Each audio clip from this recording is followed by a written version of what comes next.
पहला प्रश्न। भगवान, मैं कौन हूं? मैं कहां से आया हूं?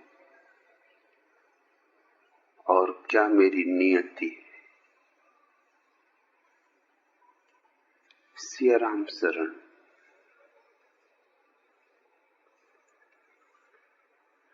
यह प्रश्न ऐसा नहीं कि कोई और तुम्हें इसका उत्तर दे सके, नहीं कि उत्तर नहीं दिए गए,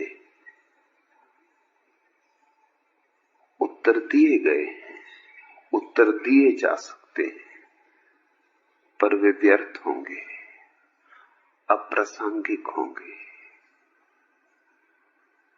यह तो प्रश्न अकेला प्रश्न है जो इतना मूल्यवान है कि तुम्हें स्वयं ही इसका उत्तर खोजना पड़े, तो ही उत्तर पर भरोसा करना। उपनिषदों में उत्तर हैं, वेदों में उत्तर हैं, कुरान में, गीता में, बाइबल में उत्तर ही उत्तरों से भरा हुआ है इतिहास। मगर वे उत्तर पर आए। तुम पूछ रहे हो मैं कौन हूं? किससे पूछ रहे हो? यह प्रश्न तो अपने से ही पूछने योग्य है। यह प्रश्न तो मंत्र है। इस प्रश्न को लेकर तो भीतर डुबकी मारनी जरूरी है। जब तक तुम अपने चित्त को इतना शांत न कर लो कि चित्त दर्पण हो जाए, तब तक तुम्हें अपनी प्रतिछवि दिखाई नहीं पड़ेगी। और लाख उत्तर दिए जाएं, उधार होंगे। कोई कह दे कि तुम आत्मा हो, क्या होगा सार? सुन लोगे, समझोगे क्या खाक? कोई कह दे कि तुम परमात्मा हो, तो भी क्या होगा? कहा तो गया है बहुत बार, सुना भी तुमने बहुत बार, मगर जीवन जहां है वहीं के वहीं है। यह कोई सैद्धांतिक प्रश्न नहीं है। यह प्रश्न अस्तित्वगत है। यह प्रश्न कम है, तुम्हारे जीवन की मौलिक समस्या है। उत्तर नहीं चाहिए, समाधान चाहिए। और समाधान सिवाय समाधि के और कहीं नहीं। इसलिए तो समाधि को समाधि कहते, क्योंकि उसमें समाधान है। मैं कहूंगा तुम इसे ध्यान बनाओ, मत पूछो मुझसे, पूछो अपने से। रोज रोज पूछो, जितना समय मिले, जितनी शक्ति जुटा सको, इस प्रश्न में लगाओ। राम राम जपने से यह ज्यादा सार्थक है कि तुम अपने भीतर गहराइयों में गुंजाओ यह प्रश्न, मैं कौन हूं? और जल्दी से किसी उत्तर से राजी मत हो जाना, क्योंकि मन बहुत चालबाज है, बहुत चालाक है, चतुर है। मन कहेगा ये भी क्या बात? अरे साफ तो कृष्ण ने कहा है कि तुम कौन हो। साफ तो उपनिषद कहते कि तुम कौन हो। और क्या होगी स्पष्ट बात? अहम ब्रह्मास्मि, मैं ब्रह्म हूं। उद्घोषणा कर गए ऋषि मुनि, जिन्होंने जाना, दृष्टा जिन्होंने देखा। अब तुम क्यों सिर पचा रहे हो? तुम भी दोहराओ अहम ब्रह्मास्मि। और यही लोग कर रहे, दोहरा रहे। मगर जो उत्तर तुम्हारा नहीं है, वह दो कौड़ी का है। कितना ही कीमती मालूम पड़े, उसमें प्राण नहीं, उसमें श्वास नहीं चलती। हृदय नहीं धड़कता। अल-हिल्लास मंसूर ने कहा, अनिल हक, मैं सत्य हूं, मगर क्या तुम्हारे काम का है ये उत्तर? मंसूर के काम का है। मंसूर ने जान के कहा है और तुम तो सिर्फ दोहराओगे। ध्यान रखो, जीवन की जो मौलिक समस्याएं, उनके समाधान बासे नहीं होते। उनके समाधान उतने ही मौलिक होने चाहिए जितनी समस्याएं मौलिक हैं। मत पूछो मुझसे, पूछो अपने से। और तुम पूछते हो कि कहां से मेरा आना हुआ, न कहीं से आए हो, न कहीं जा रहे हो, सदा से यही हो। आने जाने की बात, आवागमन की बात सपना भर है।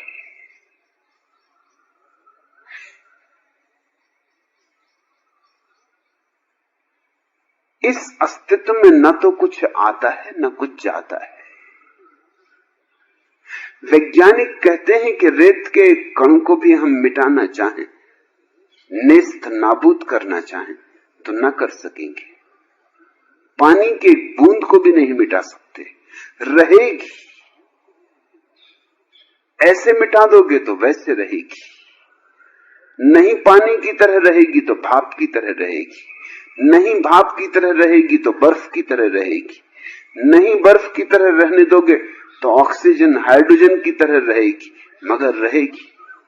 अस्तित्व को अनस्तित्व नहीं किया जा सकता। जो है वह है, उसके नहीं होने का कोई उपाय नहीं।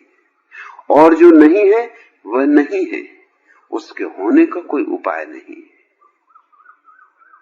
अस्तित्व ना तो ज्यादा होता न कम, जितना है बस उतना, जस का तस।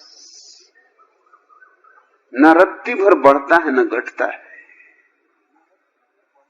लेकिन परिवर्तन बहुत होते मालूम होते। लेकिन सब परिवर्तन संयोग के परिवर्तन, इधर से उधर। जैसे कि तुम अपने बैठक खाने को जमा लो बार बार, यह तस्वीर इस दीवार से हटा के दूसरी दीवार पर टांग दी, और यह सोफा बाएं कोने से हटा के दाएं कोने में रख दिया, और ये गुलदस्ता यूं सजाया था अब यूं सजा दिया, अभी भारतीय ढंग से सजा था अब जापानी ढंग से सजा दिया। बस ऐसे ही कुछ फर्क, जो कि फर्क नहीं है, केवल नए नए संयोग हैं। सब पुराना है, सब वही का वही है, सब वैसे का वैसा है। इसे स्मरण रखो, ना तो तुम कहीं से आए हो न कहीं जा रहे हो। महर्षि रमन के अंतिम क्षण थे और किसी ने पूछा कि आप जा रहे, आप हमें छोड़ के जा रहे, हमें अनाथ किए जा रहे हैं। रमन ने आंख खोली और कहा, तुम पागल हुए हो? मैं जाऊंगा भी तो कहां जाऊंगा, जाने को जगह कहां है, यही हूं और यहीं रहूंगा। शरीर में नहीं तो शरीर के बाहर, घर में नहीं तो घर के बाहर, इधर नहीं तो उधर, मगर जाऊंगा कहां, जाने को जगह कहां है।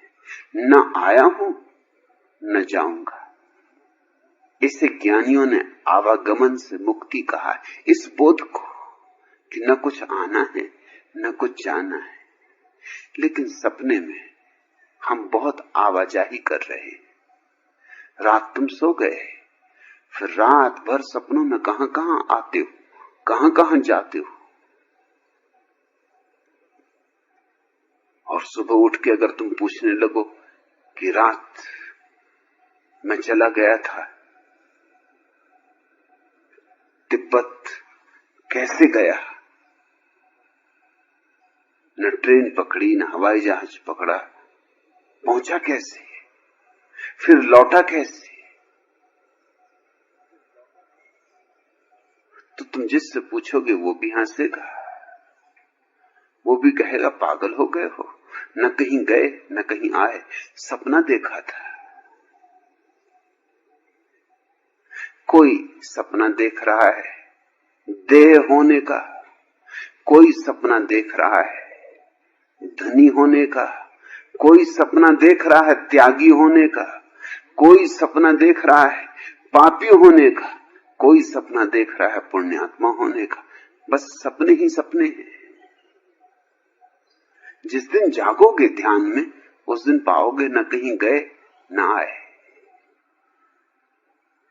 सब आवाजाही मन की कल्पना थी। इसलिए न किन्हीं वाहनों की जरूरत थी, न यात्रा करनी पड़ी, न लौटने के लिए कोई आयोजन करना पड़ा। और तुम पूछते हो मेरी नियति क्या है? अस्तित्व की कोई नियति नहीं है। इसलिए तो हमने इस देश में सृष्टि को लीला कहा है। लीला का अर्थ होता है जिसकी कोई नियति नहीं, जैसे कोई खेल खेले। अब खेल की कोई नियति थोड़ी होती। कोई ताश खेल रहा है कि चौपड़ खेल रहा है कि शतरंज बिछा रखी है, इसकी कोई नियति थोड़ी होती, इसका कोई प्रयोजन थोड़ी है, इससे कुछ मिल थोड़ी जाएगा, कुछ पा तो नहीं लिया जाएगा, इससे कुछ उपलब्धि तो नहीं होनी। मनोरंजन है, खेल है। लोग चाहें तो रेत के घर बनाते हैं नदी के तट पर बैठकर, खेल खेलते हैं। ताश के घर बनाते हैं, खेल खेलते हैं। हवा का एक झोंका आया और सब गिर जाता है।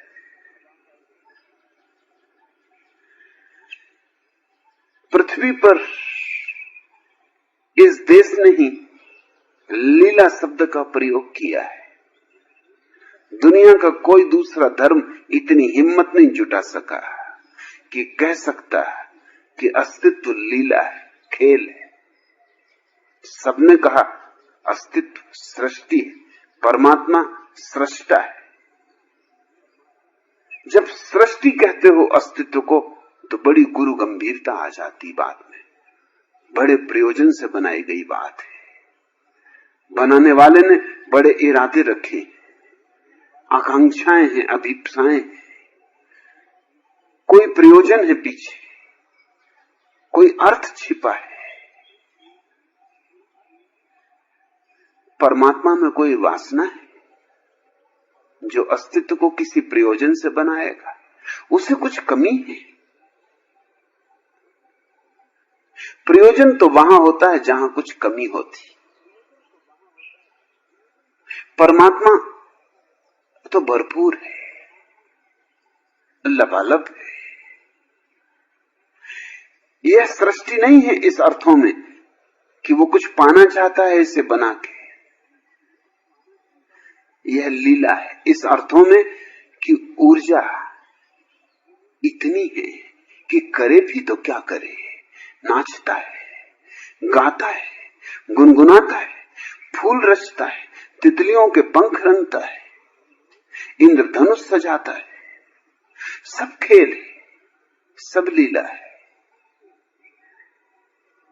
नहीं कोई प्रयोजन, नहीं कोई लक्ष्य।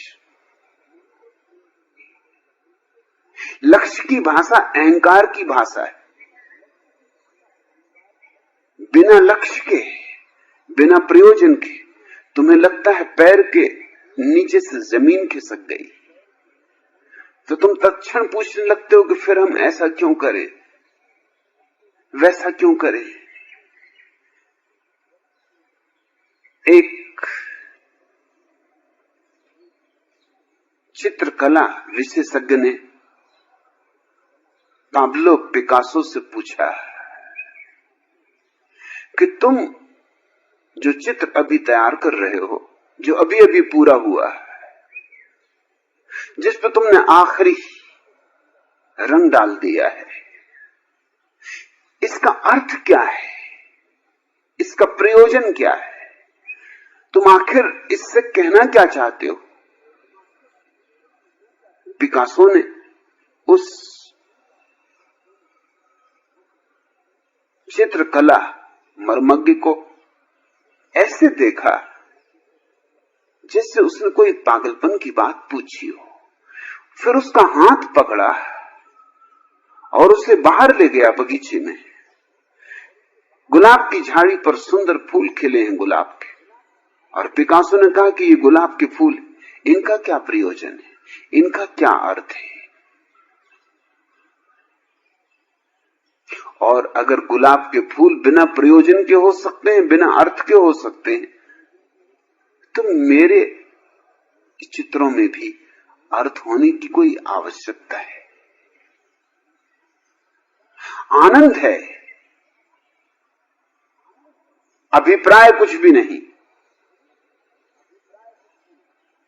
मुझे मजा आया जब भर रहा था रंग तूलिका से, तो मैं मदमस्त हुआ। बस बात पूरी हो गई। साधन और साध्य का भेद नहीं है, साधन और साध्य एक ही। पिकासो जो कह रहा है वही लीला का अर्थ है।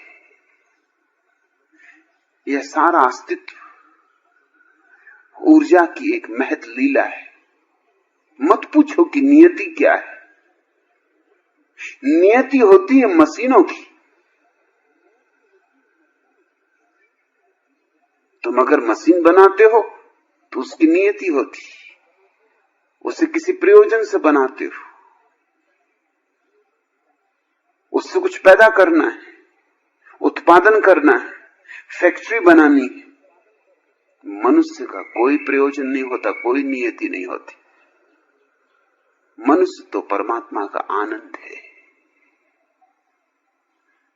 जहां जहां जीवन है वहां वहां कोई नियति नहीं। नियति से मुक्त हो जाना, नियति की दृष्टि से मुक्त हो जाना मोक्ष, निर्वाण। यह तो पूछो कि मैं कौन हूं, जरूर अपने से पूछो, मगर इस उपद्रव में मत पड़ना कि मैं किस लिए हूं। उसका तुम कभी कोई उत्तर न पाओगे। इसका उत्तर तो जरूर पाओगे कि मैं कौन हूं। वही उत्तर पाओगे जो सदा पाया गया है, मगर वो उत्तर तुम्हारे भीतर से आना चाहिए। पाओगे कि चैतन्य हो, दृष्टा हो, साक्षी हो, सच्चिदानंद हो, सत हो, चित हो, आनंद हो, और ये खजाना तुम्हारे भीतर भरा पड़ा है। मत फैलाओ अपनी झोली कहीं और। ओ रम्हाती नदियों बेसुध, कहां भागी जाती हो? वंशी रहो तुम्हारे ही भीतर। ओ फेनगुच्छ, लहरों की पूंछ उठाए दौड़ती नदियों, इस पार उस पार भी देखो, जहां फूलों के कुल सुनहले धान से खेत हैं। कल कल छल छल अपनी ही विरह व्यथा, प्रीति कथा कहती मत चली जाओ। सागर ही तुम्हारा सत्य नहीं, वह तो गति में स्रोत की तरह गतिहीन स्थिर भर है। तुम्हारा सत्य तुम्हारे ही भीतर है। राशि का ही अनंत अनंत नहीं, गुण का अनंत बूंद बूंद में है। ओ रम्हाती नदियों बेसुध कहां भागी जाती हो? वंशी रहो तुम्हारे ही भीतर है, कहीं और जाना नहीं है। तुम्हारा सत्य तुम्हारे भीतर है। और सागर में ही नहीं छिपा है सत्य, बूंद बूंद में छिपा है, एक एक बूंद में छिपा है। एक बूंद के राज को जान लिया तो सब सागरों का राज प्रकट हो जाता है। एक बूंद के रहस्य में डूब गए तो सब रहस्य जान लिए। एक एक कण में परमात्मा उतना ही विराजमान है जितना समग्र में, क्योंकि पूर्ण के खंड नहीं हो सकते, पूर्ण अखंड है। तुम्हारे भीतर परमात्मा उतना ही है जितना पूरे विराट अस्तित्व में, क्योंकि पूर्ण के कोई खंड नहीं हो सकते। ऐसा मत सोचना कि पूर्ण मेरे भीतर थोड़ा सा टुकड़ा है पूर्ण का और थोड़ा सा टुकड़ा औरों के भीतर, ऐसे सब टुकड़े बिखरे हैं, सबका जोड़ परमात्मा है। परमात्मा जोड़ नहीं, ये छोटा गणित वहां काम नहीं आता। वहां गणित भी बदल जाता है, वहां तर्क भी बदल जाता है, वहां हमारी सामान्य भाषा भी बदल जाती है। अंश और अंशी वहां एक दूसरे से छोटे बड़े नहीं होते, बराबर होते, समान होते। प्रश्न तुम्हारा सुंदर है, मगर इसे ध्यान बनाओ। शुरू में तो पूछना कि मैं कौन हूं, शब्दों में, शब्दों से ही शुरू करना पड़ेगा, क्योंकि शब्दों के जंगल में ही हम खो गए। जहां हम खो गए हैं वहीं से यात्रा का पहला कदम उठाना होगा। फिर धीरे धीरे जैसे जैसे प्रश्न साफ होने लगे शब्द छोड़ते जाना, सिर्फ प्रश्न चिन्ह रह जाए भीतर। मौन बैठना, प्रश्न चिन्ह ही रहे, कौन हूं, लेकिन शब्द नहीं। और फिर धीरे धीरे प्रश्न चिन्ह भी छूट जाए, सिर्फ भाव रह जाए। शेख फरीद एक अलमस्त सूफी हुआ, नदी स्नान करने जा रहा था। एक आदमी ने उससे पूछा, बाबा फरीद, ईश्वर को मुझे भी पाना है, क्या रास्ता है?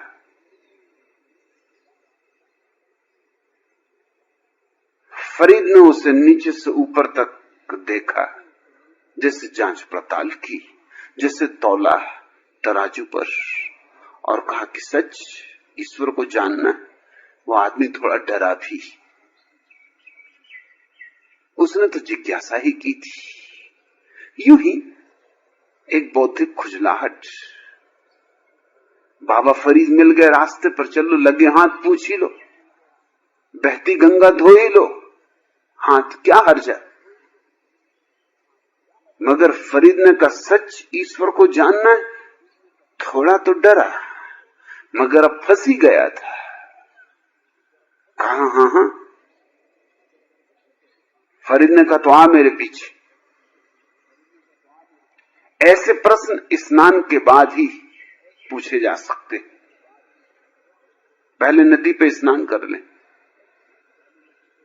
फिर उत्तर दूंगा। और मौका लग गया तो स्नान करने में उत्तर दे दूंगा। वो आदमी थोड़ा तो डरा कि मौका लग गया तो स्नान करने में ही उत्तर दे दूंगा, इसका क्या मतलब। लेकिन फिर सोचा कि ये फकीर उलट बांसियों में बोलते, सदुक्कड़ी भाषा इनकी अपनी ही होती, होगा कुछ मतलब।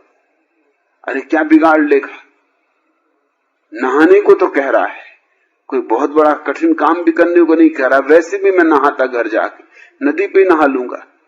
चल पड़ा फरीद के साथ, कपड़े उतार के दोनों नदी में स्नान करने उतरे। जैसे उस आदमी ने डुबकी लगाई, फरीद उसके ऊपर सवार हो गए। वो उसे निकलने न दे पानी में से, उसकी गर्दन को दबाए ही जाए, दबाए ही जाए।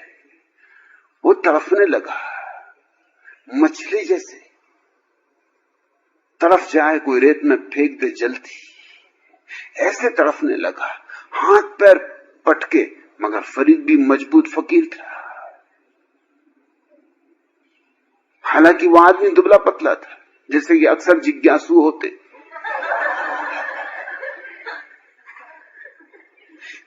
लेकिन उसने भी पूरी ताकत लगा दी। जहां जिंदगी और मरण का सवाल हो, उसने भी इतनी ताकत लगाई, सब लगा दी ताकत, कि हालांकि फरीद मस्त फकीर था, मगर फरीद को भी एक झटके में फेंक दिया। पानी के बाहर निकला। फरीद ने पूछा, समझे कुछ? उसने कहा, खाक समझे, जान लिए लेते थे। ये कोई ईश्वर को जानने का ढंग है? तुम आदमी हो कि हत्यारे? मैंने तो सुना था कि पहुंचे हुए फकीर हो, और तुम तो पागल मालूम होते हो। मेरा गला घोंटे डालते थे। फरीद ने कहा, ये बातें पीछे हो जाएंगी, पहले मतलब की बात हो जाए, नहीं तो तू भूल ना जाए कहीं, क्योंकि आदमी की स्मृति बड़ी कमजोर है। मैं तो उससे पूछता हूं कि जब मैंने तुझे पानी में दबाया तो तेरे मन में कितने ख्याल थे? उसने कहा, कितने ख्याल? अरे एक ही ख्याल था कि किस तरह बाहर निकलूं। कितनी देर वो एक ख्याल रुका? उसने कहा कि वो भी ज्यादा देर नहीं रुका। जब तुम दबाए ही गए तो वो ख्याल भी नदारत हो गया, फिर तो भाव ही रह गया, विचार भी नहीं रहा, सिर्फ भाव कि कैसे। अब कह रहा हूं, उसने कहा तो शब्द में कहना पड़ रहा है, लेकिन उस वक्त शब्द भी नहीं थे। कैसे एक सांस हवा मिल जाए। फिर तो मुझे भाव का भी पता नहीं कि भाव भी बचा कि नहीं। फिर तो क्या हुआ मुझे पता नहीं, किस अज्ञात ऊर्जा ने मुझे पकड़ लिया। नहीं तो तुम जैसे मस्त मौला को मैं उठा के फेंक दूं, ये मेरे बस के बाहर था। मगर कोई अज्ञात स्रोत मेरे भीतर फूट पड़ा, कहीं से कोई ऊर्जा आ गई, अपनी तो नहीं, परमात्मा की कृपा ही समझो। कि भूल हो गई जो तुमसे पूछा, अब कभी ना पूछूंगा, गांव में खबर कर दूंगा कि भैया कोई इससे ईश्वर के संबंध में मत पूछना, और अगर ये नदी जाने की बात कहे तो जाने ही मत इसके साथ, क्योंकि आज हम तो बच गए, दूसरे बच सकें कि ना बच सके। फरीद ने कहा, जिस दिन ईश्वर को भी तुम इसी तरह चाहोगे कि पहले विचार, फिर भाव, और फिर भाव भी नहीं, मात्र एक ऊर्जा की स्फुरना, उसी दिन ईश्वर को पालोगे। ये मेरा उत्तर है। फरीद ने कहा, अब तू जा, और जिज्ञासा से कुछ भी नहीं होगा, मुमुक्षा चाहिए। यही मैं तुमसे कह रहा हूं। पहले तो पूछना मैं कौन हूं शब्दों में, फिर प्रश्न ही रह जाए भाव में, फिर भाव भी चला जाए, एक भाव शून्य, शब्द शून्य अवस्था रह जाए। उसे चाहे ध्यान कहो, चाहे प्रार्थना कहो, जो तुम्हारी मौज हो, वहीं से उत्तर आएगा। और तब तुम समझ जाओगे, कस्तूरी कुंडल बसे। कस्तूरी तुम्हारे भीतर बसी है, और तुम भागे फिरते हो जंगलों में, पागल हुए जाते हो, कहां मिले, कैसे मिले। जो भी पाने योग्य है, जो भी सार्थक है, वह तुम्हारे भीतर है। ओ रंभाती नदियों, बेसुध कहां भागी जाती हो, वंशी रहो, तुम्हारे ही भीतर है।